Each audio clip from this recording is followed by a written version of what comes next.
Welcome to India, everyone. So we began our trip in New Delhi, and we stayed there and explored for 2 days. Although I was not able to see everything, I will share with you here what I did see and enjoyed. India is full of culture so foreign to us Westerners that I find it incredibly fascinating. The first thing you cannot overlook is the crazy driving. As disorganized as it seems though, everyone seems to have a great awareness of the possible distractions, like other cars, scooters, pedestrians, and all types of animals that you can imagine.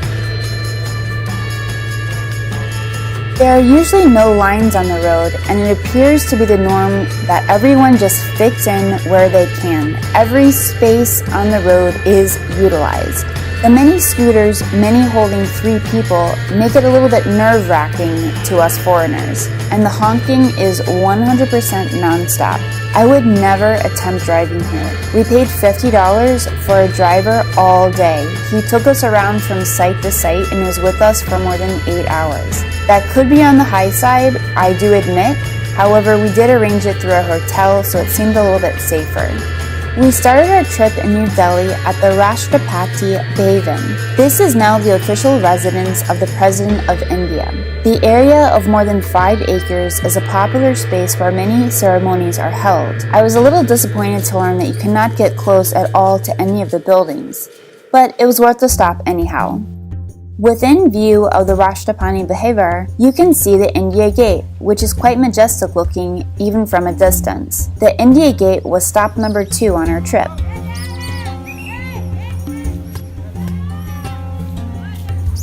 The India Gate is a massive red sandstone arch built to commemorate the Indian and British soldiers who died in World War I, the Northwest Frontier Province, and the Third Afghan War. An eternal flame burns in memory of all who have passed. The third site we visited was Humayun's tomb. This is best described with a little history about the Mughal dynasty, which was very powerful and influential. They ruled over India for over 300 years. At the height, their empire extended from Kandahar in the northwest to Bengal in the east, and from Kashmir in the north to the Deccan in the south. The Mughals established a rich blend of Islamic and Hindu traditions. Humayun's tomb was created for the second Mughal emperor. It was built in 1565 by the Persian architect Mirza Ghiyas. It was commensurate by Humayun's wife Haji Begum. Inside the tomb lies the Mughal emperor, his wives, and other family members. Inside the beautiful built tomb, you can feel the abundance that was once here. And outside there are beautiful gardens.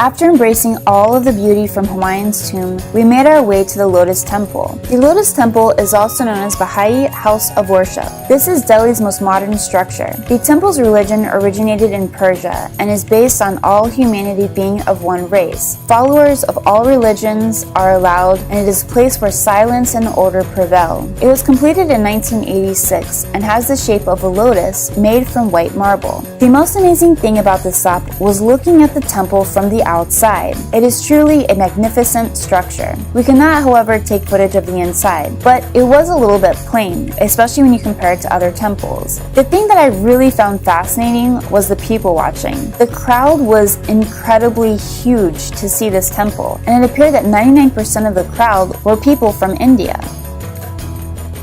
We finished our first day in New Delhi with the Qutb Minar. What a great way to finish the day. Here's a little history of the site. Constant internal war in India left them open to attack from a new wave of Muslim rulers. These rulers were enticed by the tales of India's fabulous wealth. Some of these rulers stayed and became collectively known as the Delhi Sultanates. It was Qutb Uddin Aibak who founded many Muslim dynasties and who also built the Qutb Minar in Delhi. The Qutb Minar is India's highest single tower. It marked the site of the first Muslim kingdom. It was constructed to announce the advent of the Muslim sultans. It is a fusion of decorated beautiful Hindi pillars and Islamic domes and arcs. The beauty here amazed me for hours.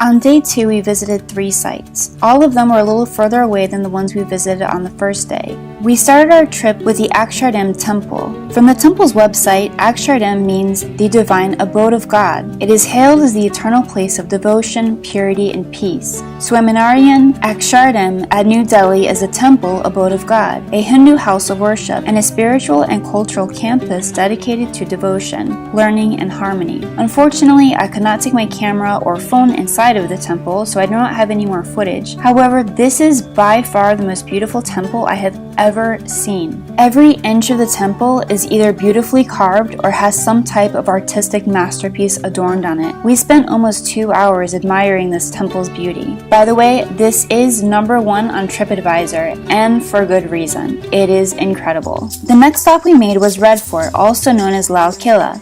Lal means red and Killa means fort. This seat of power created by the Mughal emperors got its name because of the red sandstone which was used to build it. It literally is red from the sandstone.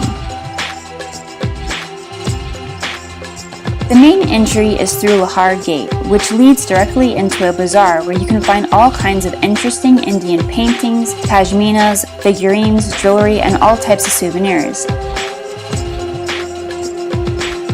Behind the gate you will find Nakar Khana Pavilion, where ceremonial music was played when guests would arrive. Directly behind this, you will see Diwanayam Hall, where the emperor gave daily audience to the public. The emperor would sit under a lavishly carved stone canopy.